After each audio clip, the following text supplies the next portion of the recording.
ওয়ানফিকু ফি সাবিলিল্লাহ, তোমরা আল্লাহর রাস্তায় ব্যয় করো।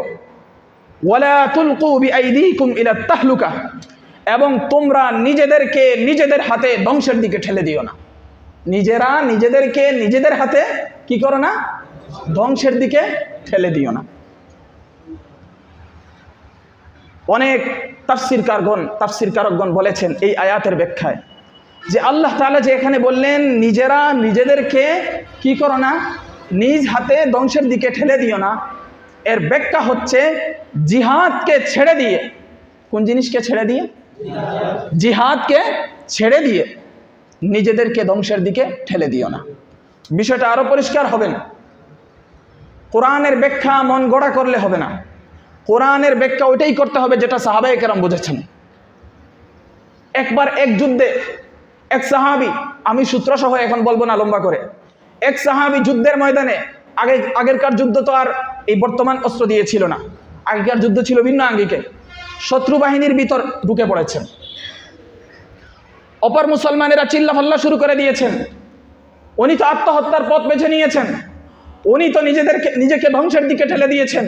আল্লাহ তাআলা বলেছেন নিজেকে ধ্বংসের দিকে কি করো না, ঠেলে দিও না।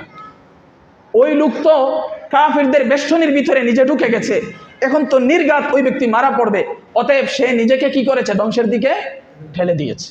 এই কথা মুসলমানেরা বলা বলি শুরু করেছে। রাসূল করিম সাল্লাল্লাহু আলাইহি ওয়াসাল্লামের এক সাহাবী আবু আইয়ুব আনসারী রাদিয়াল্লাহু তাআলা আনহু, আমার যথাসম্ভব স্মরণ আসছে, আমার কথা কি আপনারা বুঝতে পারছেন?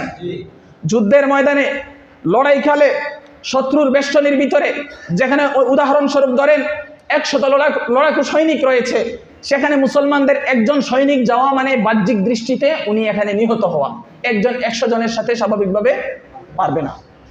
এই দৃষ্টিকোণ থেকে অন্যান্য মুসলমানেরা বলা বলি করছেন এই লোক তো নিজেকে ধ্বংসের দিকে ঠেলে দিয়েছে। আবু আইয়ুব আনসারী রাদিয়াল্লাহু তাআলা আনহু দাঁড়িয়ে সবাইকে ডাক দিয়েছেন, শুনো তোমরা কি উল্টাপাল্টা শুরু করেছো, আমি এই আয়াত সম্পর্কে জানি, এই আয়াত কখন নাজিল হয়েছে সেটা আমি জানি, তোমরা এর অপব্যাখ্যা করছো। যখন আবু আইয়ুব আনসারী রাদিয়াল্লাহু তাআলা আনহু এই ডাক দিয়েছেন, সবাই ঘুরে ফিরে দাঁড়িয়েছেন যে রাসূলের সাহাবী কি বলেন আমরা শুনি। রাসূল করিম সাল্লাল্লাহু আলাইহি ওয়াসাল্লামের সাহাবী তখন বললেন, শোনো এই আয়াত কখন নাজিল হয়েছে, যখন মুসলমানেরা চতুর্দিকে বিজয় অর্জন করছে, বিজয় অর্জন করার এক পর্যায়ে মুসলমানেরা মনে করলো দীর্ঘদিন আমরা সংগ্রাম করেছি, লড়াই করেছি। রাসূলের সাহাবারা মনে করলেন দীর্ঘদিন আমরা সংগ্রাম করেছি, লড়াই করেছি, ক্লান্ত হয়ে গেছি, এখন তো শত্রুরা দুর্বল হয়ে গেছে, আপাতত কিছুদিন আমরা বিশ্রাম নেই। এই চিন্তা থেকে অনেকেই অস্ত্র রাখা শুরু করে দিলেন, অস্ত্র ফেলতে শুরু করলেন। তখন আল্লাহ তাআলা কোরআনে কারীমের এই আয়াত নাজিল করলেন, লা তুলকু বিআইদিকুম ইলা তাহলুকা, তোমরা নিজেদেরকে নিজ হাতে ধ্বংসের দিকে ঠেলে দিও। অতএব এই আয়াতের ব্যাখ্যা হলো ওই সাহাবারা জিহাদের ময়দান থেকে ফিরে এসে শত্রুদেরকে দুর্বল মনে করে অস্ত্র রাখছেন, এই প্রেক্ষিতে আয়াত নাজিল হয়েছে। এর মানে দাঁড়ালো, হে মুসলমানেরা, তোমরা নিজেরা শত্রুর বিরুদ্ধে লড়াই করার জন্য যে অস্ত্রগুলো হাতে নিয়েছিলে, সেই অস্ত্রগুলো এখন ফেলে দেওয়ার মাধ্যমে নিজেদেরকে ধ্বংসের দিকে ঠেলে দিচ্ছ। আপনারা কি কথা বুঝতে পারছেন?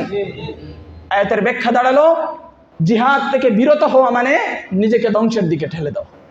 তখন সাহাবায়ে কেরাম বা অন্যান্য মুসলমানগণ এই সাহাবীর ব্যাখ্যা শোনার পরে সবাই বললেন, তাহলে ঠিক আছে, যিনি গিয়েছেন তিনি সঠিক কাজ করেছেন, এটা আমাদের আর কোনো আপত্তি রইল না।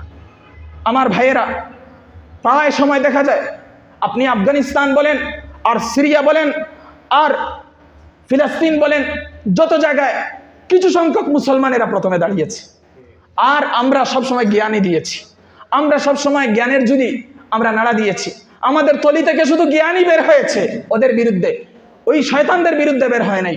যারা প্রতিরোধের জন্য দাঁড়িয়েছে এদের বিরুদ্ধে আমাদের জ্ঞান বের হয়েছে।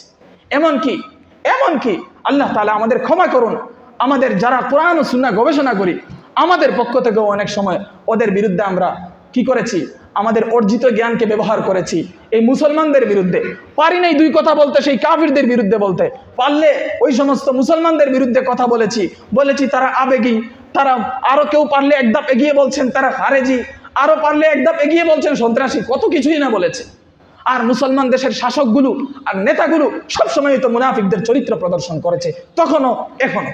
আল্লাহ তাআলা এই সমস্ত মুনাফিক শাসকদের থেকে আমাদের মুক্তি দিন এবং আমাদের শাসকগুলোকে পরিপূর্ণ ঈমানদার বানিয়ে দিন।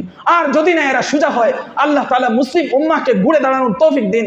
যেভাবে মুসলিম উম্মাহ জালিম রেজিমকে বাংলাদেশ থেকে বিতাড়িত করেছে, যেভাবে মুসলিম উম্মাহ সিরিয়া থেকে জালিম সরকারকে বিতাড়িত করেছে, এভাবে আল্লাহ তাআলা দুনিয়ার জায়গায় জায়গায় প্রত্যেকটা জালিমকে সরানোর তৌফিক দান করুন, বলেন আমিন। আমার ভাইয়েরা, আমার মুসলমানেরা, কোরআনে কারীমে আল্লাহ তাআলা সূরা বাকারা 217 নম্বর আয়াতে বলছেন, ওয়াল ফিতনাতু আকবারু মিনাল কতল। মানুষকে তার দ্বীন থেকে, ইসলাম থেকে বিচ্যুত করা, এটা হচ্ছে ফিতনা। আর এই ফিতনা মানুষকে হত্যার চেয়েও গুরুতর। কি বলছি? মানুষকে দ্বীন থেকে বিচ্যুত করা এটা কিসের চেয়েও গুরুতর? কোরআনের আয়াত বলছি। আমাকে যদি মেরে ফেলা হয় সমস্যা নেই, কিন্তু আমি যদি 100 বছর হায়াত পাই আর আমি দিন থেকে সরে যাই, আমার এই 100 বছরের কোনো মূল্য নেই। কারণ পরকাল 100 বছরের নয়, পরকালের কোনো শেষ নাই। তাহলে লস কোনটা? লস কোনটা? এই সাময়িক নিহত হওয়া লস, নাকি এই 100 বছরের জীবনের জন্য দিনকে ছেড়ে দেওয়া লস? কথা কি আপনারা বুঝতে পারছেন? আপনি বাঁচলে সর্বোচ্চ 100 বছর, 120 ধরেন 200 বছর বাঁচলে, পরকাল কি 200 বছরের? আল্লাহ তাআলা এই কথাটাই বলছেন, নিহত হওয়া থেকে, হত্যাযজ্ঞ থেকে, দিন থেকে বিচ্যুত হওয়া এটা বড় পাপ, মহাপাপ। এরপরে বলছেন, ওয়ালা ইয়াজালুনা ইউকাতিলুনাকুম হাত্তা ইয়ারুদ্দুকুম আন দীনিকুম ইন ইসতাতাউ। কাফিরেরা, মুশরিকেরা, বেঈমানেরা, হে মুসলমানগণ, তোমাদের বিরুদ্ধে তাদের লড়াই থামাবে না। এটা কার কার ফয়সালা? এটা কে বলছেন? আল্লাহ বলছেন। আল্লাহর চেয়ে বিশ্বস্ত কে? আল্লাহর চেয়ে বিশ্বস্ত কে? যিনি তোমাকে, আমাকে, কাফিরদেরকে সবগুলোকে বানিয়েছেন, তিনি বলছেন কাফিররা তোমাদের বিরুদ্ধে লড়াই থামাবে না, হাত্তা ইয়ারুদ্দুকুম আন দীনিকুম ইন ইসতাতাউ, যতক্ষণ না তোমাদেরকে তোমাদের দিন থেকে ফিরিয়ে দিচ্ছে, তোমাদের ধর্ম থেকে সরানো পর্যন্ত তোমাদের বিরুদ্ধে তারা লড়াই করবে। তা আমাদেরকে যদি আমাদের ধর্ম থেকে সরাইয়া দেয়, তখন আমরা কি হয়ে গেলাম? তাদের হয়ে গেলাম। তখন তারা আমাদের বিরুদ্ধে কি করবে? লড়াই বন্ধ করবে। এখন আমরা যদি বলি না, ওরা ভালো হয়ে গেছে, তাহলে আমরা ভুলে আছি না আল্লাহ ভুলে আছেন? কথাটা বুঝছেন? এরপরে বলছেন, ওয়ামান ইয়ারতাদিদ মিনকুম আন দীনিহি ফায়ামুত ওয়া হুয়া কাফির ফাউলাইকা হাবিতাত আ'মালুহুম ফিদ দুনিয়া ওয়াল আখিরাহ ওয়া উলাইকা আসহাবুন নার হুম ফিহা খালিদুন। আর যারা তোমাদের মধ্য থেকে তার দ্বীন ও ধর্ম থেকে ফিরে যায় এবং এই অবস্থায়, কাফির অবস্থায় মৃত্যুবরণ করে, তাদের সমস্ত আমলগুলো দুনিয়া এবং পরকালে বরবাদ হয়ে গেল। ওরা হচ্ছে জাহান্নামের অধিবাসী, ওরা চিরকাল জাহান্নামে থাকবে। আমার প্রিয় ভাইয়েরা, জিহাদবিহীন ইলম হচ্ছে রুহবানিয়ত, বৈরাগ্যবাদ। আর ইলমবিহীন জিহাদ হচ্ছে সন্ত্রাস এবং খারিজিপনা। কথাটা বুঝতে পারছেন? জিহাদবিহীন জ্ঞান, কোরআন সুন্নাহর জ্ঞান আছে, কিন্তু আপনার জিহাদ নাই। এই জ্ঞান আপনাকে এক পর্যায়ে আপনাকে ওই খ্রিস্টান সন্ন্যাসী পাদ্রী বানাবে হয়তো। আবার আপনার জিহাদ আছে, কিন্তু আপনার সঠিক জ্ঞান নাই। এই জিহাদ আপনাকে খারিজি বানাবে, উগ্র বানাবে, এক পর্যায়ে আপনাকে সন্ত্রাসীতে রূপান্তরিত করবে। তাহলে কয়টা জিনিস লাগবে? বিশুদ্ধ জ্ঞানও লাগবে, আবার জিহাদও লাগবে। নিজেদেরকে নিজেরা প্রশ্ন করুন, আমাদের দুইটার কোনটা আছে? দুইটার কোনটা আছে?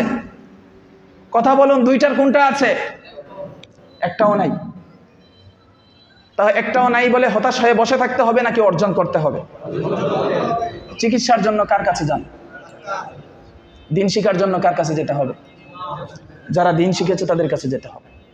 বেশি বেশি করিয়া দিনদার আলিমদেরকে সন্ত্রাসী বলিয়েন, বুঝছেন?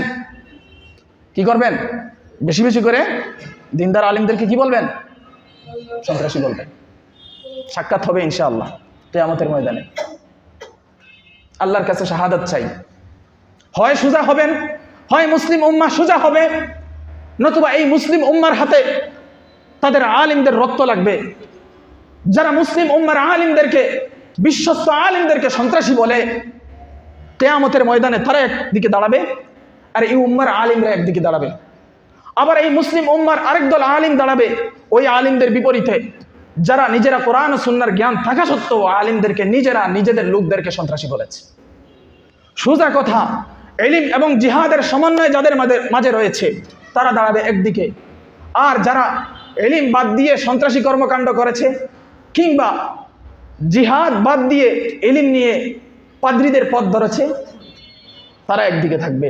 মুনাফিকরা, কাফিররা ওরা একদিকে থাকবে, আর যারা ইলম এবং জিহাদ উভয়টাকে সমন্বয় করে এই দুনিয়াতে চলেছে তারা একদিকে থাকবে। দেখা হবে ইনশাআল্লাহ। হয় আমাদের সোজা হতে হবে, আর নতুবা আমরা বাঁকা পথে চলে যাচ্ছি। আল্লাহ তাআলা এই উম্মাহকে বক্রতার পথ থেকে হেফাজত রাখুন।